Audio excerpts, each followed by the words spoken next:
Hi అండి. ఇవైతే శివరాత్రి రోజు తెచ్చినాము. ఈరోజు అయితే బేసారం రోజు, అంటే తెచ్చి 10 రోజులు అవుతుంది. అప్పటి ఉడకబెడదామంటే అసలు ఏదో పని అంటే అసలు ఉడకబెట్టే కూడా ఉడకబెట్టలేదు. శివరాత్రి 10 రోజులు లడ్డూలు చేసినా ఇదైతే ఉడకబెట్టలేదు. ఈ రోజుకి అయితే కుదిరింది, ఉడకబెట్టిన ఇప్పుడే వేడి వేడిగా ఉన్నాయి. నాకైతే మస్తు ఇష్టం ఇవి.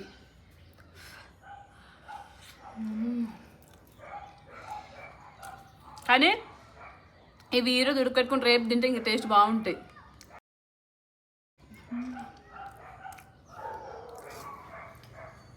మా చిన్నోడు అయితే మస్తు తినేటోడు ఇష్టంగా చిన్నప్పుడు. ఇప్పుడు మరి తింటా కానీ చిన్నప్పుడు మంచిగా తిన్నాడు.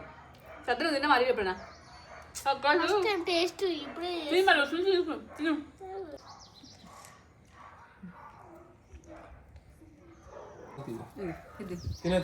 ఉందా బాగుంది నిజము. Bye bye.